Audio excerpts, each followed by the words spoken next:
waxaa maanta baaqday kulan mudanaasha baarlamaanka Hirshabelle ay ku ansixin lahaayeen miisaaniyadda sanadda 2019 taas oo la sheegay inay soo gudbisay wasaaradda maaliyadda Hirshabelle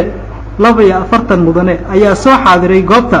iyadoona kooramka mudanaasha baarlamaanka Hirshabelle uu dhamaan waayay saas uu gudoonka baarlamaanka Hirshabelle isna uu ku sheegay in uusan dhameen kooramka baarlamaanka Hirshabelle uu ku furmo xildhibaan Khaliif Muumin Tooxow oo ka mid ah mudanaasha baarlamaanka Hirshabelle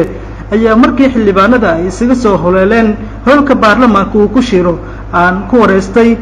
afaafka hore ee xarunta baarlamaanka Hirshabelle waxaana wax ka weydiiyay sababta keentay in maanta uu furmi waayo kala fadhiga mudanaasha baarlamaanka Hirshabelle in badan ay shaqooyin ugu maqan yihiin xamar waxa oo u badan wasiiro oo shaqooyin laga maarmi waayay oo hay'adaha ay wasiirada ka yihiin u badan ay xamar ku maqan yihiin waxa kale oo jira dad xanuun iyo ku maqan waxa jira dad kale oo fasaxya ku maqan kooramka horta waxyaalaha uu buuxsami waayay waxaas waaye laakiin baarlamaanku wuxuu u diyaarsan yahay shaqadiisuna tahay inuu ajentayaalka u diyaar la hor keeno oo ama xukuumaddu ay keento ama baarlamaanku soo gudbiyo inay ansixiyaan ayay baarlamaanka shaqadiisu tahay waxay matalaan shacabka waxay matalaan xukuumadda ay u qaabilsan yihiin inay shuruucda ay keento inay ansixiyaan ay tahay runtii maanta ajentayaalku ajenta muhiim ah oo ahay waxa la qaybin rabay maanta sharcigii miisaaniyadda 2019 shalay ay soo ansixiyeen golaha wasiiradu ayadoo oo wasiirka maaliyaddu oo hor keenay miisaaniyad xiritaanki sanadkii 2018 annoo keenay miisaaniyaddii sanadkii 2019 ayay ahayd maanta in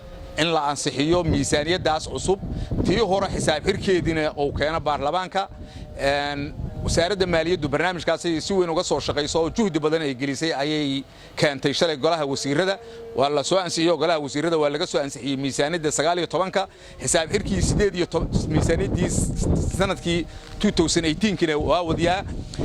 sidoo kale waxa la rabay maanta in la ansixiyo sharciga la xisaabtanka ah sharciga muxuu ahaayay hanti dhowrka ama sharciga muxuu ahaay muxuu ahaay hanti dhowrka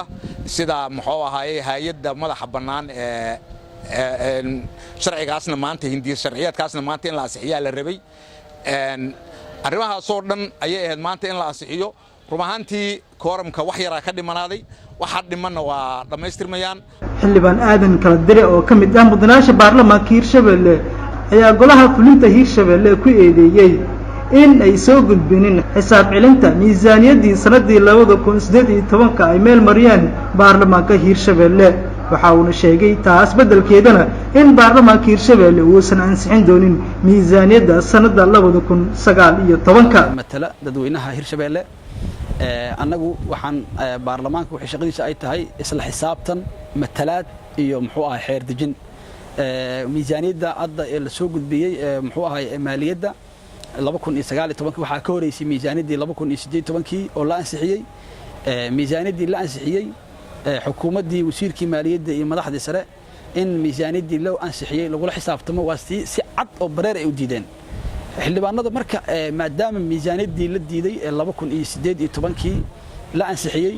xukuumaddii markii isla xisaabtan muxuu ahay loogu yeerin bedelkeeda ay baarlamaanka ciidamo u soo direen oo baarlamaankii ay xirteen ayagoo diidan in baarlamaanka muxuu ahay ay yimaadeen kadibna ay ku dhawaaqeen golo wasiiro hadda waxaad moodaa in 2019 golihii wasiirada shalay ay muxuu ahay ansixiyeen shariicadka maaliyadda kadibna maanta kooramkii baarlamaanka uu buuxsami waayay waayo xildhibaanada waxay og yihiin miisaaniyaddii hore la ansixiyay 2018 in muxuu ahay miisaaniyaddaasi meel ay ku baxday cir iyo dhul aan la ogeyn haddana miisaaniyadda 2019 ansixi aan muxuu ahay booba hantida Hirshabelle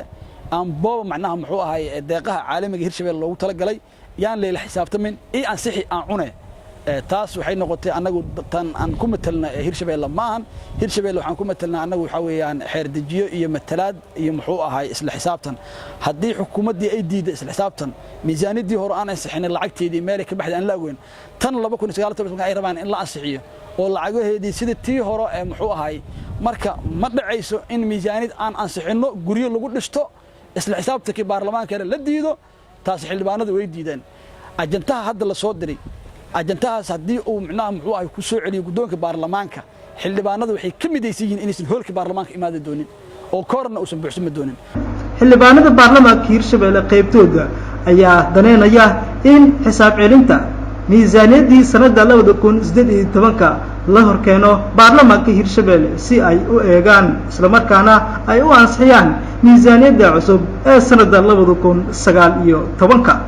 Cabdiraxmaan Xuseen Cumar wadani TV-ga Kalsan magaalada Jowhar